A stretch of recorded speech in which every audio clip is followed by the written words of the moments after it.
So here we are, Saturday morning, 8:30. First job is to get Big Henry warmed up. And here we are inside this very high-tech cabin of the D6T. $600,000 worth of machinery here, which is a pleasure to drive.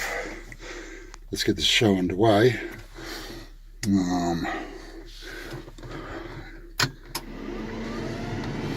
Makes all kinds of noises.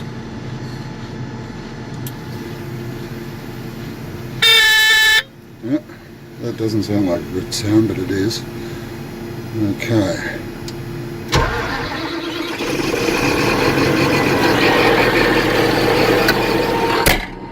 Close that cabin. Starts like a dream, this machine, every time. Except yesterday, because we had a batch of bad fuel and it crippled it. It took about a day and a half to get right again. So we'll just let that warm up for a bit. So there's Big Henry purring away over there. Leave that warm up for about 10 minutes and get all its temperatures up. The good thing with Big Henry is that it's got lights front and back, so you can doze all night long if you want. Last night I went to about, I think it was 9, oops, fall over this clay. This is by the way, this is the ground we're working in. This is where I ripped it last night. I ripped it basically 3 ways. It is the hardest clay I think I've ever worked with. And dry as hell here too. So this is basically the second dam bowl. Pretty much over there I finished off on Thursday, final trimmed.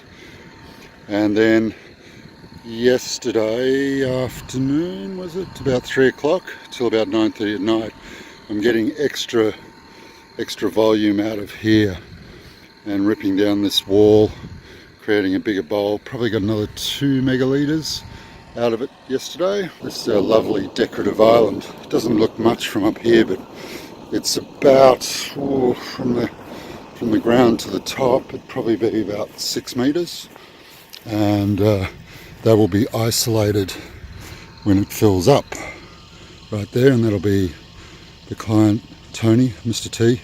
That will be his nature reserve. Or it'll be shallow enough here that although it'll be isolated as an island, the cattle will be able to walk across and not get trapped. Oh, I'm exhausted after climbing up this hill. This is where the action's going on today. That's the number 2 dam right down there, which would be about, I don't know, maybe 300 metres away.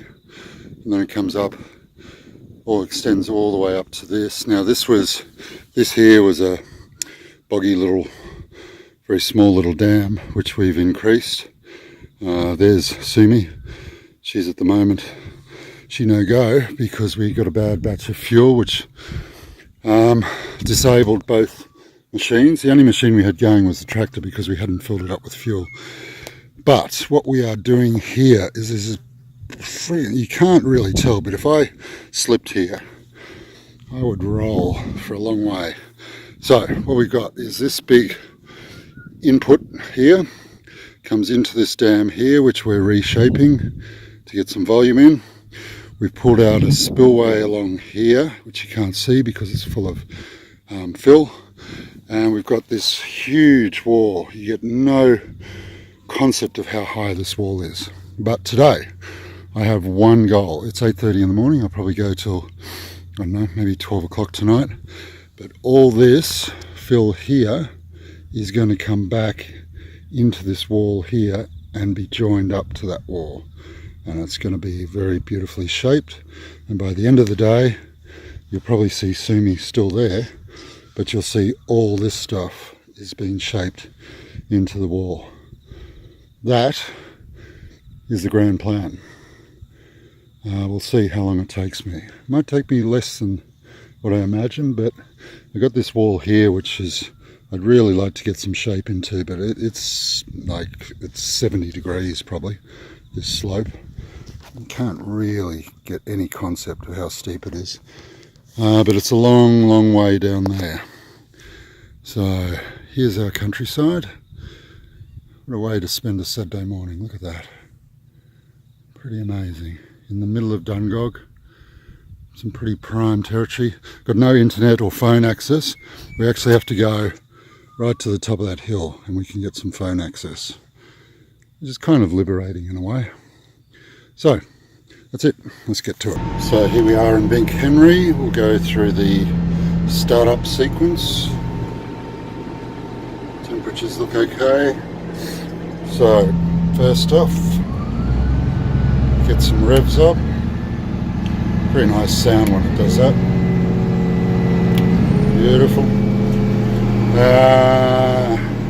We got our brake. Put a brake on. Decelerator. Decelerator down. Park brake off. Blade up. Can't really see the blade. Oh, there it is. Blade up. And this is where I'll be spending the next probably at least 12 hours. Got a great stereo system there, got my aux cable down, got there charging, and I'll be listening to my book all day long. Oh, there's a reversing camera. That's what's going on behind me. But I'll be reading Cliff Sims' Nest of Vipers, all about the shenanigans of the Trump White House. That'll keep me going and distracted for 12 hours. So here we go, forward reverse, got that into forward, decelerator off, whoop, and there we go, bye bye, and here we go, down into the bowl. Not much of a view here, you can't really see what's going on in front of your blade, you just have to sort of judge it by the machine.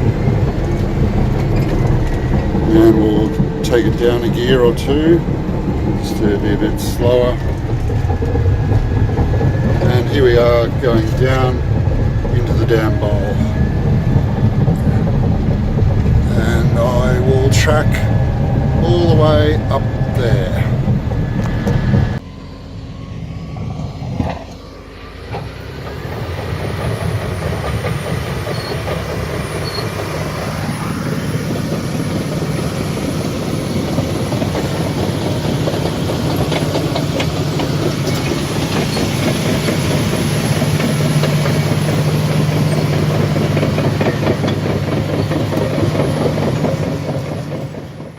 Oh, good Lord. Hasn't rained here in God knows how long. It's the driest stuff I've ever seen. How wouldn't you know it? I found the only wet spot within 100 kilometres. So, it's going so well too. Going so well. So, my plan is I've got to get the tractor now.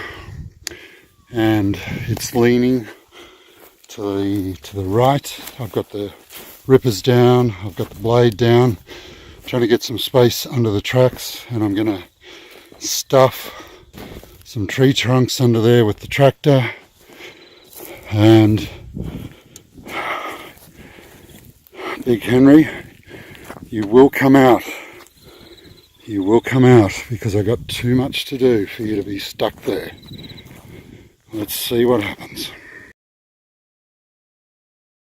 Oh, I have only one thing to say. Bloody hell. Oh, it's out. 3 hours later. Jesus Christ.